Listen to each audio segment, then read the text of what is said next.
네, 두 번째 진행을 할 예정이고요. 그래서 오늘 이제 실습 관련해서 아까 문의 주셨는데, 저희 실습은 지금 클러스터 환경으로 띄우는 건 아니고, 제플린 이따가 실습해 보시면 아시겠지만 스파 콘텍스트를 내부에서 띄워요. 그래서 별도 클러스터 없이 그냥 도커로 로컬해서 진행을 하도록 하겠습니다. 그래서 이번 세션에서는 실시간 쪽을 먼저 다뤄볼 거고요. 원래 순서상은 그 배치를 먼저 하고 하시는 게 좋긴 한데, 일단은 그 코드들, 실습 코드들이 다 뒤쪽에 가 있기 때문에 일단 오늘 실시간 쪽 먼저 진행을 해보도록 하겠습니다. 저희가 빅데이터라고 말할 때 단순하게, 단순은 아니지만 그냥 데이터만 크다고 해서 빅데이터라고 하는 것보다 이제 벨로시티랑 버라이티 영역이 있죠. 그래서 벨로시티 영역에서는 이게 배치로 다뤄야 할 데이터도 있고, 이게 실시간으로 다뤄야 할 데이터들도 있고요. 버라이티 영역에서는 이게 이제 스트럭처드, 데이터가 정제된 형태, 그리고 아예 데이터 자체가 언스트럭처드, 구조가 없는, 그리고 세미 스트럭처드, 데이터 일부가 스키마를 갖고 있는 형태, 이런 것들, 다양한 것들이 다 고려가 돼야 되고요.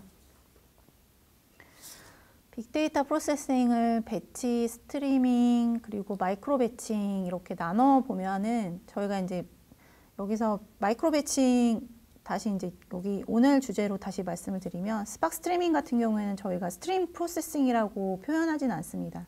정확히는. 그래서 좀 그 성격이 다르다는 걸 먼저 이해해 주시면 좋을 것 같고요. 배치 프로세싱 같은 경우에는 제가 아까 전일자, 전월자 이런 식으로 데이터는 엄청 큰데 서머리 테이블 같은 거를 만든다고 생각을 하면 데이터는 엄청 크지만 또 복잡도 해요. 하지만 레이턴시를 가져도 되는 경우 배치 프로세싱이라고 하고요. 그래서 이런 경우에는 이제 하이어 레이턴시를 가지는 맵리듀스가 이거에 해당될 수도 있고, 물론 스팍도 배치 프로세싱으로 활용될 수도 있습니다. 네, 이에 반해서 스트림 프로세싱 같은 경우에는 데이터가 온 즉시 바로 처리하는 거예요. 그래서 one at a time processing이라고 얘기를 하고, 대신에 데이터가 바로바로 처리돼야 되기 때문에 되게 간단해야 되고, 그리고 이것들이 좀 독립적으로 동작이 돼야 된다. 그래서 컴퓨테이션 자체가 복잡한 것보다 실시간으로 들어오면 저희가 생각해 볼 수 있는 유즈 케이스는 실시간으로 얘 아웃라이어야, 얘는 이벤트 발송이 트리거링 한다거나 이런 것들 생각해 볼 수 있겠죠. 그래서 실시간 쪽은 서브세컨드 레이턴시를 가집니다. 근데 여기서 대표적인 예가 스톰 플링크가 될 수도 있고요. 근데 이에 반해서 스팍 스트리밍은 인스트림 프로세싱이라기보다는 마이크로 배칭 시스템에 가깝습니다. 그래서 어떻게 보면은 위에 배치와 스트리밍이 약간 결합된 형태라고 보고 있는데요. 스몰 배치 사이즈를 가집니다. 그래서 마이크로 배칭, 스팍 스트리밍 경우에는 얘는 세컨드 그 기준의 레이턴시를 가집니다. 그래서 뭔가 이렇게 윈도잉이라든지, 그리고 뭔가 제가 집계를 하되 실시간으로 바로바로 집계를 하는 경우, 그때는 이제 스팍 스트리밍을 활용하실 수가 있고요. 그래서 요거 스트림 프로세싱은 두 가지로 좀 나눠서 보여드리면, 이게 네이티브 스트림, 인스트림 방식입니다. 저희가 이제 생각을 해보면 데이터가 어디로부터 인입이 되고 그 소스 오퍼레이터로부터 데이터를 끌어오게 되는 거죠. 풀링을 하게 되고 각각의 N개의 프로세싱 오퍼레이터가 동작을 합니다. 그리고 이제 싱크, 최종적으로 스트리밍 프로세싱에서는 싱크를 시키는 거죠. 그래서 보시면은 소스 오퍼레이터가 예를 들어서 카프카다. 그럼 카프카에서 데이터를 가져온 다음에 실시간으로 처리하고 얘를 엘라스틱 서치에 넣겠다. 싱크 오퍼레이터에 엘라스틱 서치로 넣는, 이게 인스트림 방식이고요. 그래서 레코드가 보시면은 그냥 들어오면 바로 처리되는 스톰이나 플링크가 여기에 해당됩니다. 근데 마이크로 배칭, 스팍 스트리밍이 마이크로 배치라고 말씀드렸는데요.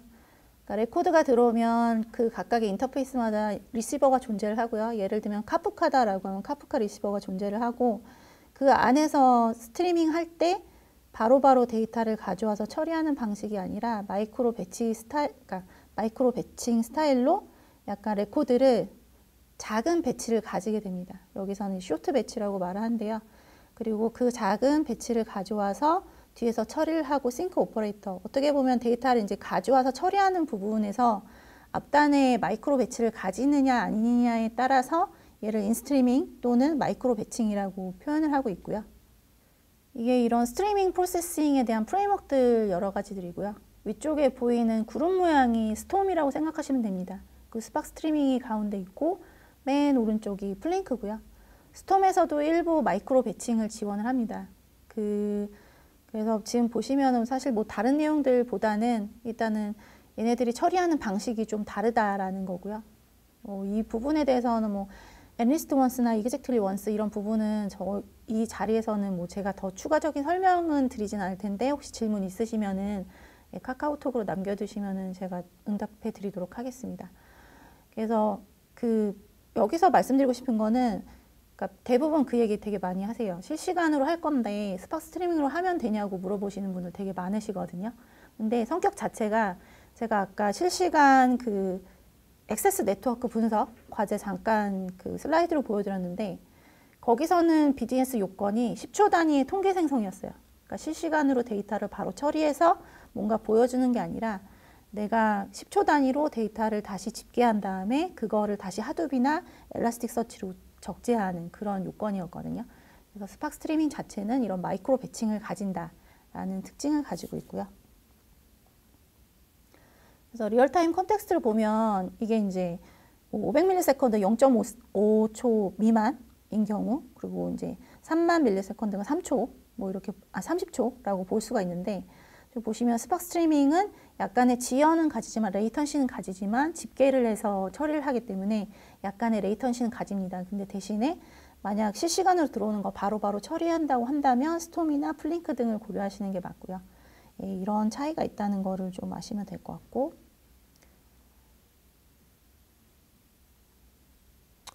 이게 이제 스팍 스트리밍 인티그레이션인데요. 그러니까 아까 말씀드린 것처럼 소스 쪽이 있을 거고 그리고 해당 스트리밍 프로세싱 후에 싱크하는 데스티네이션이 있을 겁니다. 그래서 스팍 스트리밍에서 제공하는 소스 영역에서는 카프카, 플룸, HDFS, S3, 키네시스, 트위터 등 다양합니다. 그래서 해당 내부적으로는 이제 리시버가 동작을 하는 거고요. 그래서 카프카에 연결을 해서 데이터를 가져오고 그 데이터를 연산을 한 후에 HDFS나 다른 데이터베이스 뭐 이런 데다가 싱크를 하겠다라는 내용이고요. 그래서 가져오게 되는 스트리밍 되는 그 인풋 데이터는 스팍 스트리밍을 통해서 내부적으로 배치 사이즈 통해서 데이터가 이제 쪼개지게 됩니다. 배치 사이즈 제가 정한 배치 사이즈. 그래서 저 같은 경우에는 그때 액세스 네트워크 품질 모니터링 위해서 일단 10초 단위로 데이터를 다시 집계를 했었고요. 그래서 기지국의 장비 단위라고 보시면 될 것 같아요. 그리고 실제로 이제 동작하는 거는 내부의 스팍 엔진이 그 배치 사이즈만큼 프로세싱을 해서 데이터를 처리하게 되는 구조입니다. 앞선 그림이랑 동일합니다. 그래서 인풋 데이터 스트림 받아오는 거를 익스터널 시스템으로 푸시하는 그런 방식인 거고요. 대신에 이제 받았을 때 그게 실시간 처리가 아니라 그런 인풋 데이터에 대한 배치, 스몰 배치를 생성하고 내부적으로는 스팍의 RDD 프로세싱을 통해서 그 데이터를 처리하게 됩니다. 이제 저희가 디스트림이라고 표현을 하는데요. 여기서 보시면 타임 인터벌이 1이라고 했을 때 0부터 1 타임 왼쪽에 맨 아래 왼쪽에 보시면은 이런 식으로 각각의 디스트림을 생성하게 되는 거고요. 각각 디스트림별로 저런 스팍 연산을 적용하게 됩니다.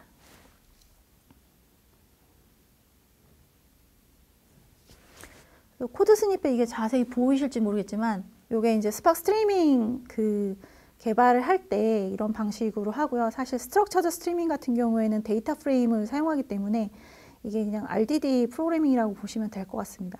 그래서 여기서는 이제 세컨드 내가 데이터를 처리하고 싶은 그 단위를 10초라고 지금 둔 거고요.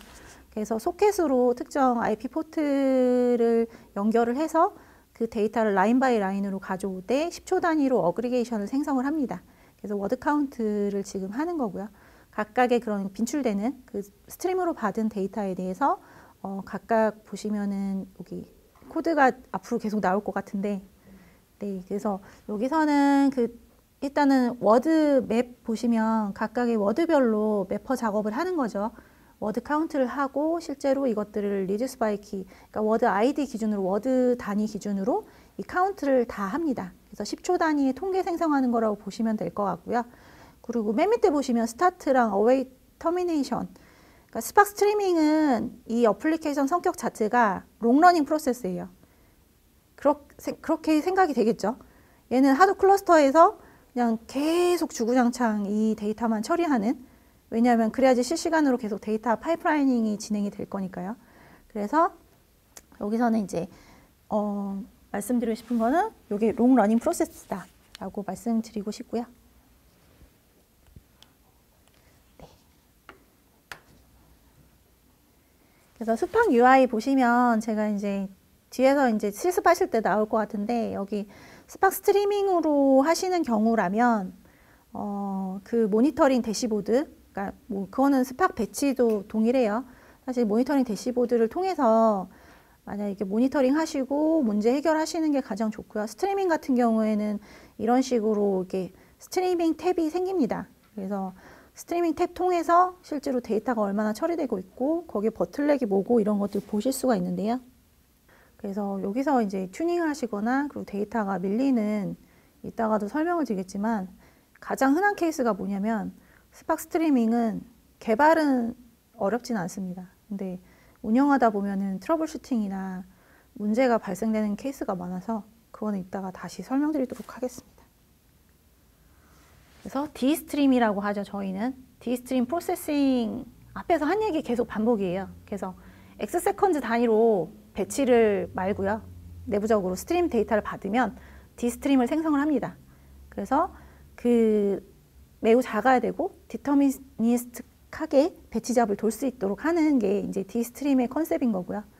그리고 여기서 이제 D스트림이 쪼개지면 실제로 스팍에서는 이거를 갖다가 담당해서 그 배치 단위로 프로세싱을 처리하게 됩니다. 그래서 여기서 이제 말씀드리는 거는 계속 동의합니다. 이그젬플 하나 보여드릴게요.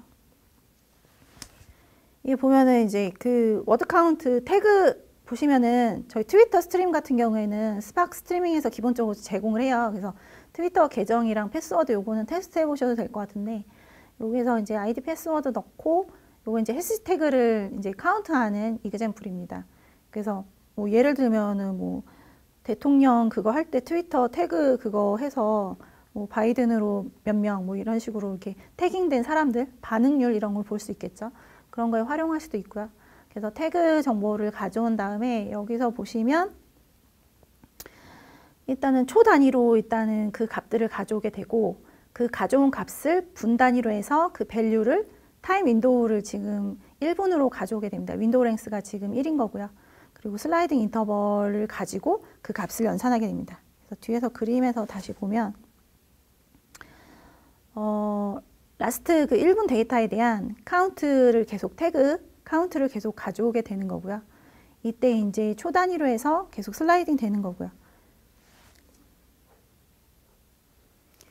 그리고 이제 스팍 스트리밍에서 보면은 체크 포인팅이라는 개념이 들어오게 되는데요. 그러니까 체크 포인팅 설정을 해주셔야 되고요. 그러니까 여기서 체크 포인팅은 뭐냐면 저희가 실시간으로 막 처리를 하다가 이제 여기가 이제 리니지 트래킹이라는 내용이 나오는데, 그건 이제 RDD에 나오는 내용입니다. 그래서 스팍에서 그러면 인메모리로 처리하면 갑자기 얘가 처리하다가 중간에 문제가 생기면 얘를 다시 재연산을 어떻게 하지라는 의문이 생기실 수 있습니다. 근데 스트리밍 같은 경우에는 인피니트한 리니지입니다. 그래서 각각의 이 RDD가 변환됨에 따라서 처리됨에 따라서 이 RDD가 생성이 되는데, 그 생성되는 것들을 체크 포인팅을 통해서 저장을 하게 됩니다. 근데 여기서 이제 말하고 싶어 하는 것들은 저런 스테이트를 계속 저장을 하다 보면 저 단위가 너무 커지면 그거에 대한 복구 시간이라든지 아니면 재연산하는 시간이 더 걸리기 때문에, 그래서 저 같은 경우도 사실 그 아까 타임 인터벌을 10초 통계를 생성했다고 말씀드렸는데 10초 통계 데이터가 상당히 큽니다. 저 같은 경우에도. 그래서 사실 그거에 대해서는 이제 현업이랑 얘기를 해서 좀 그 인터벌을 좀 줄여보려고 했었는데 되게 유의미한 그 구간이 10초라고 하더라고요. 근데 그게 저희가 이제 기지국이 되게 많아지다 보고, 그리고 센서 데이터가 계속 더 늘어남에 따라서 10초 데이터가 상당히 컸음에도 불구하고 그렇게 진행을 했었고요. 그 다음에 진행했던 다른 과제에서는 사실 저 타임 인터벌을 좀 적게 주고, 그리고 이제 내부적으로는 저 뒤에서 이제 카프카 얘기도 나오는데, 카프카에서 내가 얼마만큼 데이터를 처리했는지 그런 오프셋 관리 같은 것도 되게 중요해지게 됩니다. 그래서 여기서 얘기하고 싶은 거는 뭔가 리컴퓨트 하기 위해서는 얘는 다시 재연산이 필요한데 재연산을 할 때 그러면 이 체크 포인팅 관리를 어떻게 할 것이냐, 너무 크지 않은 사이즈로 해라 라는 얘기입니다. 그래서 큰 사이즈로 하면 얘를 다시 리런치 했을 때, 다시 리컴퓨트 했을 때 수행 시간이 오래 걸린다라는 내용들이고요. 그래서 체크 포인팅을 해서 실패된 작업들이 다시 실패된 태스크가 재작업 될 수 있도록 하는 것들 설정을 꼭 해주셔야 됩니다. 그리고 어큐뮬레이터 브로드캐스트는 RDD 공통입니다. 그래서 어큐뮬레이터 브로드캐스트는 원래 RDD에 디스트리뷰티드 베리어블 지원하는 그러니까 쉐어드 베리어블이죠. 클러스터 전체에서 쉐어드 베리어블이고, 여기서 이제 스트리밍에서 활용할 수 있는 부분들은 저 같은 경우는 어큐뮬레이터 활용한 거는 약간 에러 나는 경우, 디버깅용으로는 활용을 많이 했습니다. 그래서 에러 카운트라든지 이런 것들, 그래서 실제로 비즈니스 로직 에러 뭔가 처리되다가 누락되거나 이슈가 있는 것들 디버깅용으로 어큐뮬레이터를 많이 사용을 했었고요. 그러니까 어큐뮬레이터는 그냥 그 단어가 표현하다시피 클러스터 전체에서 얘가 사용할 수 있는 증분이 가능한 그런 데이터 구조라고 보시면 되고, 브로드캐스트는 이 클러스터 내에서 그냥 리드 온리로 계속 가져오는, 뭐 예를 들면 기준 정보, 불변하는 기준 정보, 이뮤터블한 뭐 기준 정보, 이런 것들이 브로드캐스트가 될 수도 있겠죠. 그래서 어큐뮬레이터는 뒤에서 RDD 할 때 어큐뮬레이터 브로드캐스트는 한 번씩 더 나오게 됩니다. 그래서 어큐뮬레이터는 이거 자체가 이제 드라이버에서 가지고 있는 기준 정보이기 때문에 저는 이제 맵리듀스 사용하실 때는 카운터 많이 썼었어요. 그래서 데이터가 아까 뭐 50시간, 70시간 이거를 계속 돌리는데 에러는 카운팅을 해야 되잖아요. 어디서 에러가 났는지. 그래서 별도 카운터 만들어서 제가 이런 것들 값들 저장하고 있었고, 뭐 이것도 이제 스팍 스트리밍에서도 디버깅용으로 처음에 어큐뮬레이터 썼었고, 사실상 운영 단계에서는 쓰진 않았습니다. 왜냐하면 이거 자체가 드라이버의 메모리 이슈를 야기할 수 있기 때문에. 그래서 저희가 이제 뭐 디버깅이나 뭐 검증용으로 사용할 수 있을 것 같고요.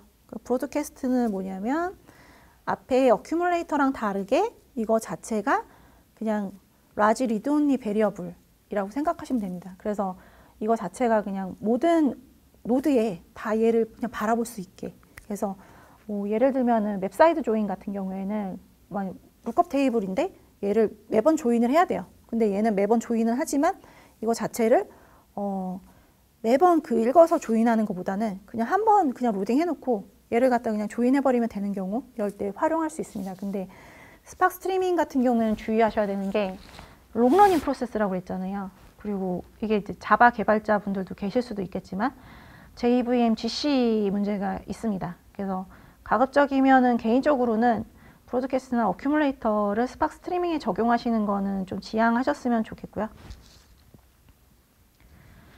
그럼 아키텍처적으로 고려사항이라고 보면 일단은 뭐 데이터가 커지면 당연히 컴퓨테이셔널 리소스가 늘어나야 되는 거는 당연하고요.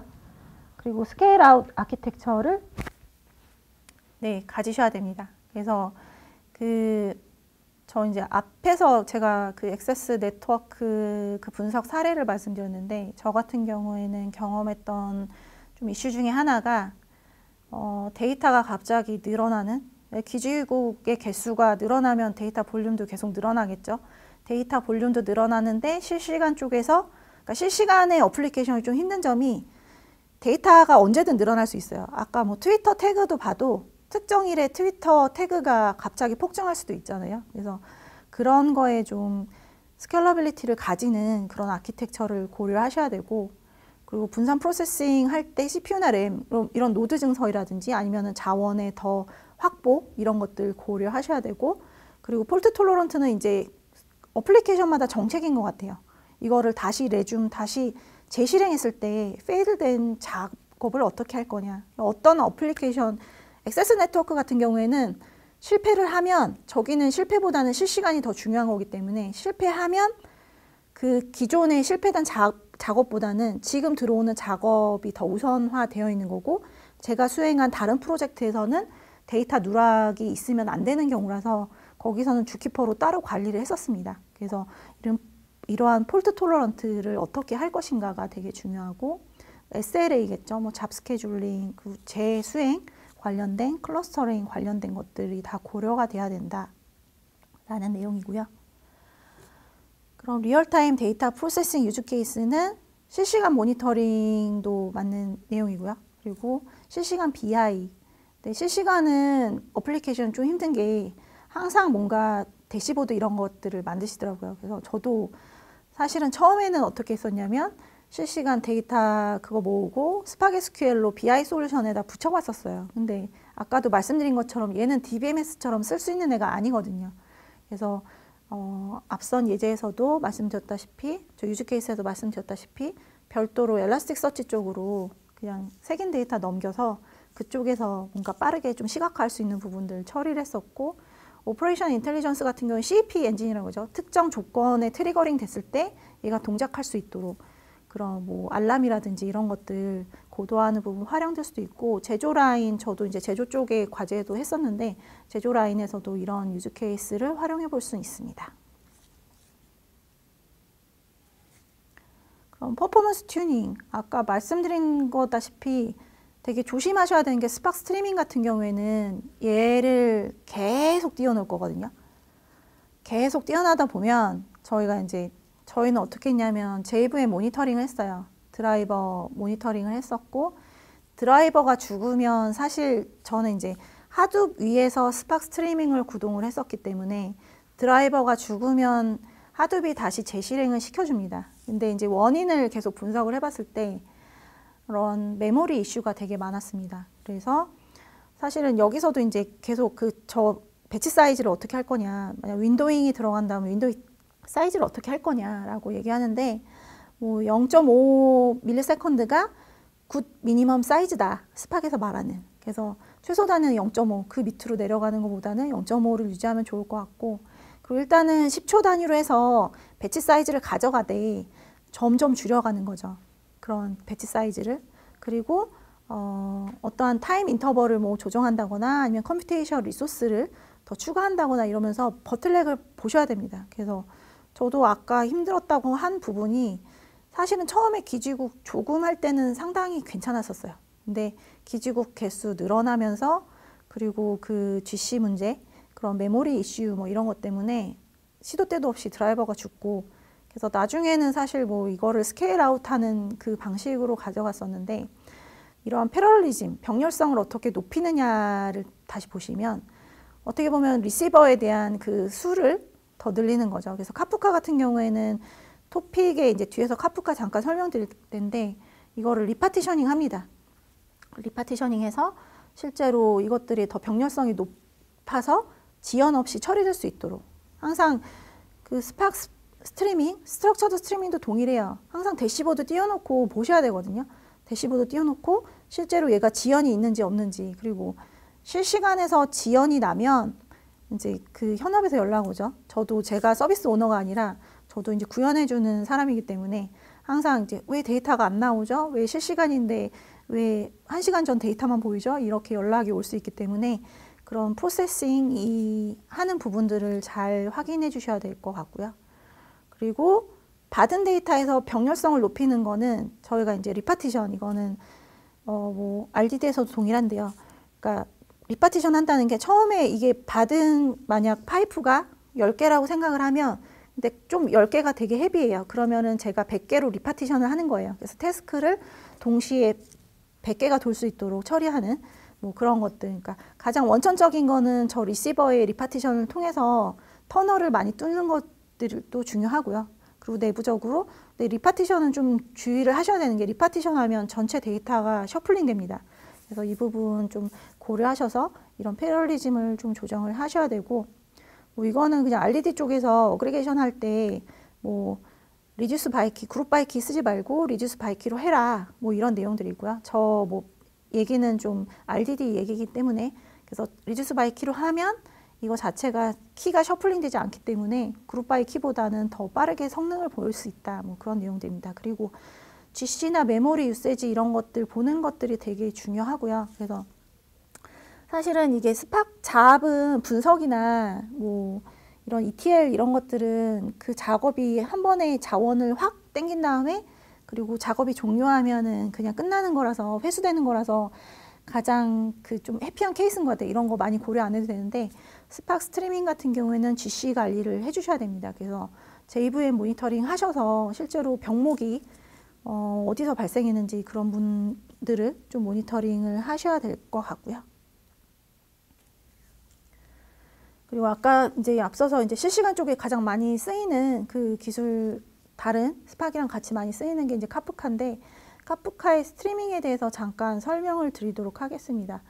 그래서 카프카는 분산되고 파티션드 되고 복제되는, 그러니까 커밋 로그가 이렇게 좀 분산해서 저장되고 그것들이 서비스의 고가용성을 위해서 제공되는 분산 메시징 서버라고 보시면 돼요. 그래서 카프카에서는 이것들을 이제 토픽이라는 것들로 이제 그 관리를 하게 돼요. 메시지의 어떤 카테고리를. 그래서 각각의 토픽들은 이제 파티션이 구성이 되고요. 여기서도 엔게이 파티션으로 보시면은 하둡이랑 되게 비슷합니다. 그래서 보시면 데이터가 한 곳에 저장되는 게 아니라 복제가 여러 개로, 저희가 이제 HDFS 저장할 때 그 블럭 단위로 저장한다고 했잖아요. 여기서는 카프카는 약간 이게 파티션드 로그가 각각 저렇게 저장이 되고, 보시면은 저 파티션들 각각 저장되는 저 로그들 가지고 단위로 저희가 처리를 할 수 있습니다. 그래서 그럼 스팍에서 이거를 어떻게 처리하냐면, 일단 카프카 쪽으로 요거는 좀 코드가 옛날 코드라서 RDD 코드라고 보시면 돼요. 그래서 카프카 클러스터가 여러 개가 있을 거고, 제가 앞에서 설명 안 드렸는데 카프카는 메시지를 보내는 것들을 프로듀서라고 하고요. 그리고 컨슈머 그룹을 여러 개를 정할 수가 있습니다. 그래서 제가 아까 오프셋이라는 표현을 썼었는데, 그러니까 컨슈머 그룹을 여러 개를 둬서 하나의 데이터에 대해서 저는 1번부터 100번까지 읽었어요. 뭐 컨슈머 두 번째는 저는 1번부터 50번까지 읽었어요 라고 해서 데이터에 대한 재가공이 가능합니다. 그래서 여기서 보시면 일단은 저 그룹이라고 표현되는 게 컨슈머 그룹인 거고요. 여기서는 컨슈머 그룹이 테스트 그룹인 거고, 그래서 여기서 토픽 네임은 테스트입니다. 그래서 그 카프카를 연결해서 데이터를 처리하는 방식으로 돼 있고요. 여기서 보시면 체크포인트 밑에 들어가죠. 밑에서 세 번째 줄에 스팍 스트리밍 컨텍스트 체크포인트라고 해서 HDFS의 체크포인트를 설정하게 되고, 그 안에서 문제가 생겼을 때 다시 이제 리트라이를 하게 됩니다. 근데 사실상 그 비즈니스 요건마다 다른데, 이게 아까 말씀드린 것처럼 누락되는 데이터 없이 잘 정리가 돼야 된다, 그러니까 잘 처리가 돼야 된다라고 하면 사실 이제 저거를 주키퍼나 HBase를 이용해서 저런 오프셋 관리를 하실 수가 있어요. 그래서 각 파티션별로 내가 어느 오프셋까지 읽었는지, 몇 번까지 읽었고 다음번 리트라이 할 때 여기서부터 다시 시작하겠다, 그런 것들을 지정하실 수도 있습니다. 그러니까 좀 더 정교하게 그런 누락되는 데이터 없이 처리할 수 있도록 하는 그런 부분들을 고려하셔야 되고요. 그래서 스팍 스트리밍 같은 경우에는 약간 운영 쪽에는 이슈가 더 많은 것 같아요. 사실 구현은 좀 코드가, 지금은 제가 이제 이거를 스팍 스트리밍 코드를 보여드려서 조금 복잡하실 수 있는데, 스트럭처드 스트리밍을 하면 되게 직관적이거든요. 데이터 프레임 기반이기 때문에.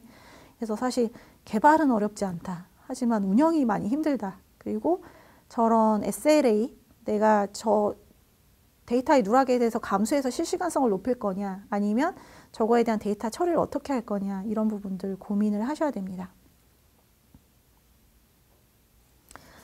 그리고 이제 스트럭처드 스트리밍이 처음에 이제 스팍 그 그림에서 나왔던 것처럼 저희가 이제 어떻게 보면 스팍 스트리밍 자체는 RDD 프로그래밍이에요. 근데 여기에 이제 데이터 프레임 기반으로 해서 사실 저희가 다루고 있는 데이터들, 실시간으로 연동하는 데이터들 보면은 거의 스펙이 제이슨이죠. 이미 스키마를 가지고 있는 거죠. 그러면 그냥 스키마를 로딩해서 바로 데이터를 액세스할 수가 있겠죠. 그래서 이런 데이터 프레임 기반의 스트리밍을 지원하는 게 스트럭처드 스트리밍이고요. 그래서 여기서 이제 이슈가 되는 부분들이 뭐냐면, 실시간 쪽에 처리가 되는 게 늦는 애들이에요. 레이트 이벤트. 뭐냐면 저는 타임 윈도우를 1분으로 뒀는데, 저 같은 경우에는 이 이슈가 발생할 수밖에 없었던 게 기지국마다, 그러니까 이거는 발생할 수밖에 없는 것 같아요. 기지국마다 카프카로 전송을 하고, 저는 카프카를 컨슈밍하는 구조로 되어 있는데, 기지국마다 시간이 동기화되어 있지 않아서 뭐 아무튼 시간이 잘못 오는 경우도 있고, 그리고 기지국마다 보면은 늦는 애들이 있어요. 그게 이제 네트워크 구간의 그 문제도 있을 수도 있고 아니면 해당 OS에 문제가 있을 수도 있고 그래서 그런 부분들 저는 사실 그런 것들을 우회적으로 처리하기 위해서 방어 코드 같은 걸 넣어서 다시 재수행하고 뭐 이런 것들을 막 처리하기도 했었는데 보면은 스팍 스트리밍으로 기존의 이런 어플리케이션을 처리하는 구조를 보면 인풋으로 스트림을 받고 처리하고 마지막은 싱크하는 거죠. 그 싱크하는 건데 만약 여기서는 이제 예제를 두는 게 MySQL로 만약 집계 정보를 넣는다. 그럼 지금 보시면 뭐 방문 이력인 것 같아요. 그러면 홈이라는 페이지에 우측에 보시면 뭐 이게 분단인 것 같아요. 10시 9분에 21명이 방문했어. 그 프라이싱에는 10시 10분에 30명이 방문했어. 이런 식으로 이제 이런 것들을 생성을 하는 거죠. 근데 뭐 이것들을 스팍 스트리밍으로 개발을 했을 때는 저 부분들을 다 지정을 해줘야 돼요. 제가 이제 이걸 싱크를 어떻게 하고 데이터를 어떻게 집계를 하고 이런 것들 저장을 할지. 그래서 이런 부분들 있었고, 그래서 이런 것들을 이제 개선한 게 뭐 데이터 프레임 기반의 스팍 스트리밍 플러스 뭐 이런 기존의 이슈들을 개선을 한 게 스트럭처드 스트리밍이라고 생각을 하시면 될 것 같고요. 이게 보면 스팍 SQL 엔진 뒤에서 다시 설명을 드리겠지만 스팍 SQL 엔진에서 하이 레벨 스트리밍 API를 만든 게 스트럭처드 스트리밍입니다. 그래서 이것들은 데이터 프레임처럼 그냥 쿼리를 바로바로 넣을 수 있어요. 되게 직관적으로. 뭐 이벤트 타임, 윈도잉 세션, 소스 싱크 이런 거를 API로 다 지원을 합니다. 그래서 나는 카프카 소스에서 읽을 거야. 나는 MySQL로 저장할 거야. 등을 그냥 코드로 구현하는 게 아니라 그냥 여기서 그냥 API 형태로 지정만 해주면 그냥 그 실시간 데이터 파이프라인이 완성이 됩니다. 그런 약간 하이 레벨의 그런 스트리밍용 API를 제공하는 게 스트럭처드 스트리밍이라고 생각을 하시면 될 것 같고요. 그리고 유니파이드 스트리밍이다. 그러니까 스팍 진영이 항상 유니파이드를 되게 좋아해요. 그 용어 자체를. 그래서 인터랙티브하고 배치 쿼리 여기서 얘기하는 건 당연하겠지만 뭐 이런 데이터를 JDBC로 바로 꽂을 수 있어. 너가 MySQL을 사용한다면 우리 API 그냥 써. 여기다가 바로 넣으면 트랜지션까지 보장해서 JDBC에 넣어줄게 라는 컨셉. 그리고 이 런타임에서 뭐 쿼리도 바꿀 수 있고 제가 조건식을 넣어서 그리고 이제 이런 것들을 뭐 ML 모델이나 이런 것들 통해서 실시간으로 서비스로 활용할 수도 있다. 뭐 이런 내용들이고요. 그게 이제 기반이 되는 그 내용 중에 하나가 데이터 프레임 지원입니다. 그래서 ML 모델도 데이터 프레임을 지원을 하기 때문에 이런 것들이 같이 지원이 된다고 보면 될 것 같고요. 아까 수도코드 상으로 본다고 하면 페이지 뷰 카운트인데 위쪽에 있는 게 그냥 요건이에요. 그냥 카프카에 있는 레코드를 읽어. 근데 이거 페이지별로 그룹해서 카운트를 구하는데 이거는 분단 카운트여야 돼. 그리고 5초마다 실행이 돼야 돼. 그리고 이게 실제로 MySQL로 데이터가 들어가야 돼. 라고 지정을 한다면 뭐 아래와 같이 수도코드를 만들 수가 있습니다. 그래서 제이슨으로 읽는데 내가 스트림을 S3에서 읽을 거야. 여기는 이제 카프카라고 되어 있는데 카프카로 바뀌겠죠. 카프카로 읽을 거고 뭐 이거를 그룹 바이 해서 시간별로 해서 JDBC로 이렇게 넣을 거야. 그러니까 어떻게 보면은 저런 비즈니스 요건에 대해서 스팍 스트리밍 같은 경우는 다 구현을 했어야 돼요. 구현을 하고 그런 것들에 대해서 뭐 트랜지션 보장을 위해서 코드를 다 구현했던 것들을 이제 스트럭처드 스트리밍에서는 저렇게 API 형태로 다 제공을 해준다라는 내용입니다. 그래서 그냥 퓨어 스트리밍 시스템 같은 경우에는 왼쪽에서 보시는 것처럼 그냥 인풋 스트림 들어오고 뭐 연산을 하고 그리고 이제 싱크하는 이 구조를 가진다면 얘네들은 이제 컨티뉴어스한 어플리케이션을 얘기해요. 그래서 기존에 있는 스태틱 데이터 프레임이랑 결합해서 그 결과를 받을 수도 있고 아니면 필요시 애드업 쿼리를 날릴 수도 있고 그러니까 이 스트리밍 자체에 들어오는 스트럭처 스트리밍 자체에 들어오는 데이터를 가지고 제가 질의를 그때그때 할 수 있는 거죠. 그리고 실제로 아웃풋 싱크 저도 뭐 이 싱크에 대해서 트랜잭션 부분은 확인해 보진 않았습니다. 제 케이스 같은 경우에는 MySQL을 사용하진 않아서요. 그래서 아웃풋 싱크에 대해서도 뭐 엔진마다 다르긴 하지만 트랜잭션까지 지원을 해주겠다라고 얘기는 하고는 있습니다.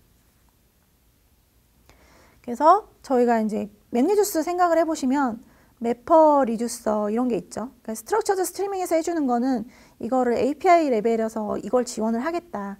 지금 보시면 뭐 액션, 뭐 폰이 이제 뭐 이게 오픈이 아마 그거 연결이 된 걸 말하는 거고 클로즈가 뭐 종류를 말하는 것 같아요. 그래서 매퍼 단계에서는 각각 액션에 대해서 시간별로 이것들을 데이터를 스플릿을 하고, 그리고 리듀스 단계에서 각각의 저런 액션별로 시간별로 카운트를 하는 거죠. 여기 카운트까지 하는 부분이 기존의 스파크 스트리밍이라도 가능했던 부분이라면 여기서는 뭐냐면 아웃풋 싱크를 바로 지원을 해주는 거예요. 내가 데스티네이션을 MySQL로 지정을 하고 여기서 바로 그냥 트랜잭션을 바로 그냥 업데이트 할 수 있게끔 옵션을 주면 이쪽에서 저장이 된다는 내용이고요.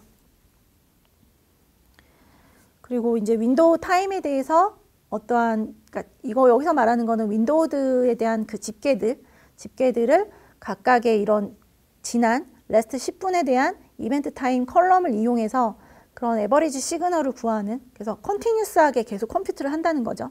그래서 이벤트 타임에 대한 그런 스트림 프로세싱, 이것들은 디스트림에서는 불가능했어요. 그러니까 디스트림에서는 이벤트 타임으로 보이는 게 아니라 입수된 시간 기준으로 연산을 했거든요. 근데 여기서는 실제로 데이터에 포함된 그 이벤트 타임을 기준으로 연산을 하게 됩니다. 그래서 이런 것들은 그 스트리밍뿐만 아니라 배치잡에서도 활용을 할 수가 있고요. 그리고 이제 제가 많이 고생을 했던 게 이 부분입니다. 워터마킹, 그러니까 레이트 메시지. 레이트 메시지는 아까도 말씀드렸죠. 기지국 데이터가 이런 것들을 바로바로 보내주면 모르겠는데, 뭐 네트워크 사정이나 다른 기타 문제들, 뭐 OS의 문제들, 뭐 시간도 동기 안 돼 있고, 뭐 이런 다른 여러 가지 종류의 문제들 때문에 늦은 메시지가 발생을 합니다. 그러면은 스파크 스트리밍 같은 경우에는 늦은 메시지는 그냥 탈락이에요. 탈락인데 얘 같은 경우에는 이거 자체를 워터마크 옵션을 둬서, 워터마크는 세스숄드예요. 얘를 기다려주는, 늦은 애들, 그러니까 최소한 이벤트 타임이 15분까지는 기다려주는 거예요. 15분까지 기다려줘서 늦은 애들도 데이터 프로세싱을 할 수 있도록. 그래서 요거는 비즈니스 요건마다 좀 달라질 수는 있을 것 같은데 이런 기능들을 활용하실 수가 있습니다. 그 뭐 당연하겠지만 이거 자체가 데이터 프레임이기 때문에 스태틱 데이터를 바로 붙여서 사용하실 수 있어요. 지금 예제로 보시면 왼쪽에 카프카에서 IoT 업데이트라는 그 토픽을 땡겨오는 거죠. 땡겨오고 실제로 JDBC로 IoT 디바이스 인포라는 메타 정보를 땡겨오고, 이거 두 가지는 데이터 프레임이기 때문에 아래와 같이 조인할 수 있습니다. 그래서 조인드 데이터셋을 구성을 하고 그걸 가지고 뭐 특정 뭐 HDFS나 뭐 MySQL이나 다른 그 익스터널 시스템으로 싱크할 수 있는 부분을 지원을 한다는 거죠. 그리고 이제 다양한 아웃풋 모드를 지원합니다. 그래서 디버깅도 지원을 하고요. 여기서는 이제 컴플릿 모드라고 해서, 컴플릿 모드 같은 경우에는 그냥 어그리게이션 쿼리가 한 번에 그냥 가는 거고, 제가 만약 디버깅용이라고 하면은 어펜드 모드로 계속 데이터를 확인하실 수가 있습니다. 그래서 특정 조건에 대해서 내가 데이터를 남길 때 어떤 방식으로 남길지 이런 것들도 다 조정이 가능하고요. 그리고 하나의 데이터 스트림에 대해서 여러 가지 스트림을 생성할 수 있습니다. 그러니까 조건들을, 그러니까 지금 카프카 스트림으로 만약 데이터를 받아온다고 하면 이것들에 대해서 여러 가지 쿼리를 생성해서 각각 쿼리들의 별로 얘는 뭐 이거를 HDFS 저장하고 얘는 이걸 집계를 해서 뭐 다시 또 다른 인메모리로 넘기고 뭐 이런 작업들을 하실 수가 있습니다. 그래서 각각의 그런 쿼리 매니지먼트를 데이터 프레임 기반으로 하실 수 있다는 내용이고요. 그래서 여기까지가 일단 실시간 쪽 관련된 내용이고, 그 관련된 트러블 슈팅이나 뭐 설정들 그런 것들은 제가 마지막 시간에 좀 진행을 해보도록 하겠습니다. 그래서 좀 질문 다시 좀 보면요. 스트림 프로세싱 과정에서 DB에서 데이터를 배치성으로 하는 게 좋은지 궁금합니다. 그러니까 스트리밍 프로세싱 과정에서 DB를 가져와서 리드해서 뭔가 같이 분석한다는 거죠. 그때는 사실 이제 커넥션 풀 같은 걸 통해서 DB에 부하가 많이 안 가는 거를 좀 고려해 보셔야 될 것 같고요. 고객의 요구사항이 배치와 마이크로 배치 요구사항이 동시에 있을 때 스파 클러스터를 따로 구성하시나요? 일단은 저희는 제 경험상으로는 이제 클러스터 매니저가 얀을 썼었어요. 얀으로 써서 배치랑 스트리밍이랑 물론 같이 구성을 하고요. 그리고 그거에 대한 그 리소스 정책이나 그런 건 좀 다르게는 구성은 하는데, 네, 저 같은 경우는 배치나 마이크로 배치, 그러니까 스트리밍만 전담해서 따로 쓰는 경우는 없었습니다. 왜냐하면 데이터를 수집해 놓고 다시 또 적재하고 파이프라이닝을 하는 것들이 계속 있었기 때문에, 그래서 그런 거는 얀의 리소스 스케줄러 통해서, 그러니까 작업 큐를 분리하는 방식으로 해서 약간 리소스를 아이솔레이션 시키고 뭐 그런 것들 최적화 하셔야 될 것 같고요. 따로 스파크 클러스터를 구성하지는 않았고, 뭐 그게 이제 저희는 이제 얀 위에서 클러스터 규모가 크니까 그냥 얀 위에서 같이 쉐어드로 쓰는, 대신에 이제 그런 거는 하실 수는 있어요. 특정 그 노드, 그러니까 HDFS는 동일하게 쉐어드로 쓰고, 특정 노드 하드 쪽에 노드 레이블 같은 거 구성을 해서 내가 요거는 실시간적으로, 제가 그것도 실험은 해봤었거든요. 저희가 이제 그 템프 디렉토리를 그러니까 그냥 하드디스크가 아니라 SSD로 적용을 해서 퍼포먼스 성능 실험도 해봤었는데, 뭐 그런 식으로 해서 좀 최적화된 그런 노드들이 처리할 수 있도록 뭐 구성하실 수도 있고, 네, 여러 가지. 원래는 이제 별도로 그때마다 막 스파크 클러스터를 구성하는 게 힘들죠. 그래서 HDFS가 있으시면 일단 쉐어드로 일단 구성을 하시고, 그 안에서 뭔가 잡을 분리해서 뭐 이렇게 처리하는 것들, 뭐 그런 것들, 네, 하시면 될 것 같고요. 카프카 스트림즈, 아폴로 프로젝트에서 카프카와 스파크 스트리밍을 쓰셨는데 카프카 스트림즈를 사용하지 않고, 그 아폴로 프로젝트가 좀 오래된 프로젝트입니다. 그때는 카프카 스트림즈 없었고요. 그리고 이제 카프카 스트림즈는 약간 어플리케이션 레이어라고 보시면 돼요. 그러니까 별도의 그런 클러스터 없이도 약간 어플리케이션 성격이 크고, 말씀하신 것처럼 지금 다시 하라고 하면 저는 굳이 스파크로 안 할 것 같습니다. 그리고 다른 질문이 DB 데이터를 전처리해서 S3로 옮기는 작업을 할 때 DB의 부하를 적게 주기 위해서 중간중간 끊어주면서 가져오도록 스파크 코드나 SQL을 작성해야 되나요? 사실 이거 데이터 파이프라이닝 하실 때 커넥션 풀 방식으로 하셔야 되고요. 그러니까 커넥션 풀이라는 게 그냥 커넥션 자체를 제한하는 거죠. 제가 그게 뭐 오라클이 됐던 MySQL이 됐던 그 해당 DB의 커넥션 자체에 부하를 주면 안 되니까, 그래서 그런 식으로 커넥션 관리를 별도를 해주셔야 됩니다. 데이터 프레임으로 스파크를 시작하게 되었는데요. RDD 자료용도 알아야 되나요? RDD는 스파크의 코어 부분이기 때문에 제가 RDD를 많이 다루지는 않을 거고요. 간단하게 설명만 드릴 거고, 근데 RDD의 개념, 뭐 리니지 트래킹이라든지 대그라든지 이런 부분들은 아셔야 되기 때문에 그런 좀 개념적인 부분만 할 거고요. 그리고 데이터 프레임으로 스파크를 시작하셔도 좋습니다. 스파크 스트리밍과 카프카를 연동할 때 토픽의 메시지 키를 활용하셨나요? 메시지 키를 활용하셨다면 어떤 파티셔너를 이용하셨나요? 메시지 키를 사용하셨나요? 별도의 메시지 키는 사용하진 않았고요. 지금 여기서 말씀하시는 메시지 키가 어떤 것들인지는, 예, 무엇을 말씀하시는지는 잘 모르겠는데 추가로 메시지 남겨주시면은, 네, 활용하도록 다시 확인해 보도록 하겠습니다. 그리고 또 다른 질문이 카프카 스파크 스트리밍으로 많이 쓰시는 것 같은데 현재 카프카도 카프카 스트림즈나 KSQL 등으로 실시간으로 처리하는 기능들이 있고, 스파크 스트리밍이랑 카프카 스트림즈를 비교하는 글도 있는데 스파크가 카프카 스트림에 비해 장점이 있나요? 아까 말씀드린 것처럼 카프카 스트림즈도 좋은 대안이 될 수도 있죠. 근데 이제 카프카 스트림즈는 약간 어플리케이션 성격이기 때문에 분산 컴퓨팅을 하기 위해서는 별도 관리를 해야 될 거고요. 근데 이제 스파크 스트리밍은 이거 자체가 기본적으로 분산 컴퓨팅을 지원하기 때문에 좀 스케일러블하게 이런 것들을 처리할 수 있고요. 만약 그렇게 비즈니스 로직이 복잡도가 좀 낮다거나 그렇게 컴퓨팅 리소스가 실시간에 많이 필요하지 않다고 하면 저는 카프카 스트림도 뭐 대안이 될 수 있다고 생각을 합니다. 그리고 카프카의 장애가 발생했을 경우 컨슈머 역할을 하는 스파크 스트림즈가 리밸런스 등으로 인해서 이그젝틀리 원스를 만족하지 못할 것 같은데요. 이런 리밸런스나 브로커 장애에 대해서 어떻게 대응하셨나요? 그래서 저희 같은 경우에는 그 카프카의 파티션별 오프셋을 주키퍼에 저장을 했었고요. 그래서 다시 재실행됐을 때 그것들을 읽어서 처리할 수 있도록 했습니다. 그래서 그건 사실 비즈니스 요건마다 좀 다르긴 할 것 같아요. 그래서 사실 완전하게 exactly once라는 거는 역등성을 보장한다는 거는 실시간에서 상당히 어렵고요. 특히나 이 분산 병렬 처리에서는 가장 어려운 문제일 것 같고, 그거에 대해서는 좀 현업이랑 어떠한 요건은 좀 확인해야 될 것 같고요. 그래서 워스트 케이스라기보다 가장 명백하게 네, 지금 최대한 할 수 있는 거는 그런 카프카를 만약 쓰신다고 하면 그런 오프셋 관리 정도는 별도로 좀 따로 적용을 하셔서 그러니까 다시 얘가 뭔가 이슈가 발생했을 때 재구동했을 때 해당 파티션에 대한 시작점을 다시 처리된 데까지 인지하고 처리할 수 있도록 해야 됩니다. 카프카 스트리밍 연동할 때 카프카의 메시지 네. 일단 제이슨을 제일 많이 사용을 했고요. 제이슨 데이터가 그러니까 스트럭처 스트리밍 같은 경우는 바로 읽을 수 있습니다. 데이터 자체를 스키마가 포함되어 있기 때문에 그래서 뭐 CSV 포맷을 사용하진 않았고요.